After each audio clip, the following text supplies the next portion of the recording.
What if the Industrial Revolution started 2,000 years ago? What if we were 2,000 years ahead right now? Well, some like to say that the Roman Empire was close to having an Industrial Revolution. So why didn't they? That's what we're hoping to find out in today's video. I'm Mr. Terry, I'm a high school history teacher. Welcome back to another History Teacher Reacts video. All right, today's video is coming from a channel called SideQuest, and the title of the video is, Why Didn't the Roman Empire Industrialize? All right, this original video is down below. Make sure to support it. All right, let's check this out.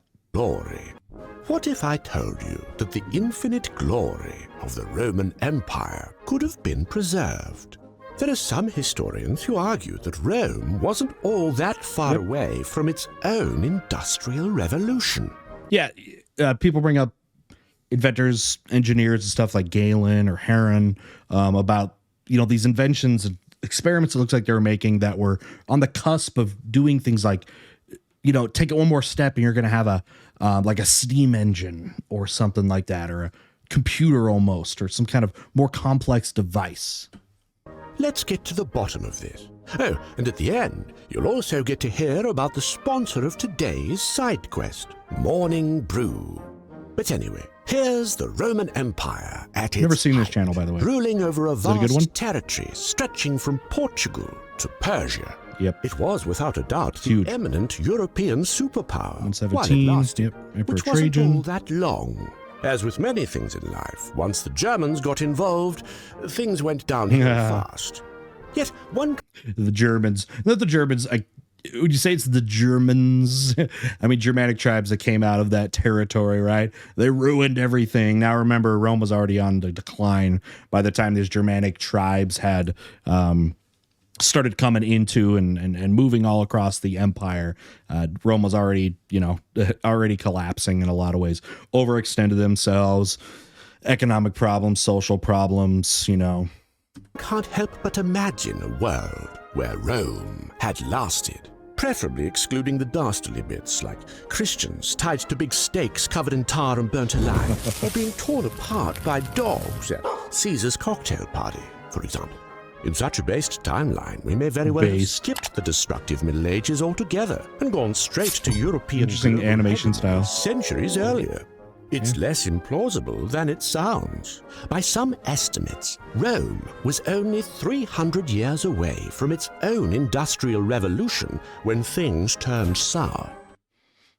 I want to know where that number comes from. 300 years? Why? Why would it do that? Industrialization, right? It starts in Britain, right? There were motives to do that, especially as Britain was trying to compete with specifically large population countries like China or India in manufacturing, because Britain's a small country. Those countries are big countries where labor is cheap, whereas in somewhere like Britain, labor is expensive. So labor-saving devices have that motive. Also, something to keep in mind is industrialization is also very much dependent on natural resources. Now, coal being the big one that was going to be used for the industrialization in Britain is plentiful and easy to mine in Britain. It's a lot easier than actually the Italian Peninsula. Italian Peninsula coal and iron deposits aren't nearly anything like they are in other parts. Southern Europe actually not very well blessed. Southern Europe and Eastern Europe didn't do well. So can't industrialize just because you want to. The Romans lot of factors had a apply. lot going for them. Coal was mined throughout the empire and was used to smelt iron and to heat public baths. A little-known fact is that the Romans had actually invented a rudimentary steam engine during the 1st century AD. Very rudimentary. They're going to show it. There, our good friend Hero of Alexandria put together this I think I said Heron little earlier. contraption. Yeah, that It thing. was too small to provide any meaningful amounts of power, but it clearly showed that the Romans understood the concept of steam Sure, engines. the physics. So that begs the question, why didn't the Romans industrialize? Good question. I guess we'll see that. But yeah, you see this device here? This has been a famous one. By the way, the Romans left a lot of science to the Greeks when they had imperialized Greece. They understood Greeks very prominent history when it comes to science, mathematics, and they basically stuck with that. And with the Ptolemaic dynasty that was also in Egypt, out of Alexandria, that's where that legacy kept going on. But you can see what's happening here. Boil up the water in that roundish device. It's got two pipes, which as the steam is going to heat up, is going to make that thing turn, right? And it's really not a big step when you look at that and try to expand upon that. Now, the first steam engines that were actually invented were used to pump water. It was for mining. So one of the things like in Britain, they saw in any mining, a problem you have is flooding, right? So how do you get that water out? That's where pumps were. So you get coal, which is there, and then you're going to have the water, which is already there in the mines, heat that up, and then you can create a pump and expel that water. And then it's going to be quite a while, though, where then they, hook that up to an axle and make something like a train. So it all went back to mining. Because if you look at this, you might be like, what possible use could this have? Right? And it made a lot more sense when it was innovated through mining processes. That begs the question. Why didn't the Romans industrialize? And how close were they to it, really? Well, starting with the technology, the Romans did have the necessary tools to, in theory, build a working steam engine. Sure. It would have had to be made of metal iron rather than steel, though. The Romans hadn't figured out yet that adding carbon into the mix makes it a lot stronger. That's fine. You didn't need steel in the first Industrial Revolution. It wasn't until the second Industrial Revolution where they really started using steel. Really not until the Bessemer process, later 1800s, when steel became something that you could actually mass produce, which was not something that was possible before really the before the Bessemer process. An iron steam engine would be able to withstand about half the pressure and would thus deliver a lot less energy. It would still be useful, of course, until you considered its price. Unfortunately, iron was quite expensive during Roman times. It cost very roughly 7 times as much as it did in Victorian England. And for those reasons that I told you, it's way more plentiful and closer to the surface. That's another thing about mining is the deeper it is in the surface, the harder it is. And England had a geography for, whatever geographic reasons where that stuff was a lot closer to the surface. You didn't have to dig to the surface. You didn't have to dig down as deep. And 20 times as much as steel costs today. But even if an enterprising senator or governor splurged out to get such an engine built, he would quickly run into a big and fairly obvious problem. Steam engines on their own aren't particularly useful.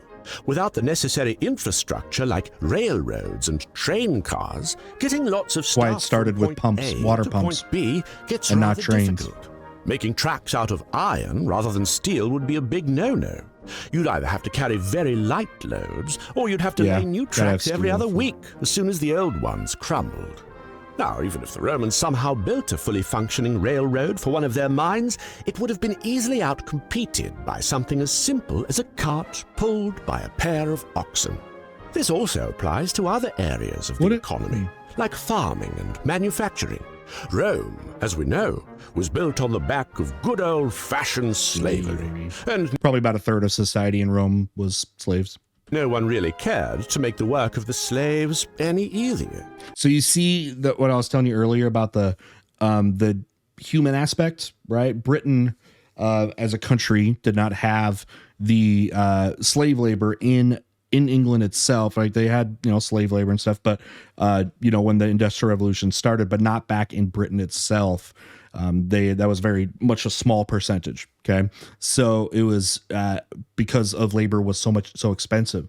And that's why people will also say, like, why didn't like Indian or Chinese civilization industrialize when they had all the same resources and stuff like that? It comes from a need for cheap labor, and places like China and India have never needed that.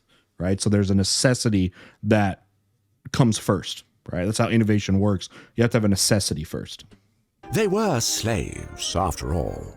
This goes on top of the fact that there were very few people in Rome with the resources to even try such an undertaking. I mean, there were no banks or stock markets or insurance companies, so unless you had truly stupendous amounts of money, what if you were a mining company? Risk, attempting to apply any industrial innovations would have been beyond your reach. Only the very top echelons of the empire could have tried it, and they were usually too busy trying to usurp each other and planning civil wars. If only they had some place where they could read all the best news and stories in business, finance, and technology. Library of Alexandria / Maybe then Rome could have survived. What's their ad? After all.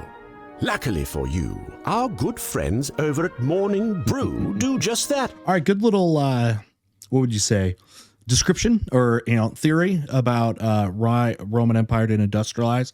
And I think I was able to insert some things because there's so many factors that went into the actual industrial revolution of what I told you. Like, again, use Britain as the example there, right? Can't just industrialize because you want to. And it's not going to be profitable unless there is an obvious return on investment. And Britain had all those things.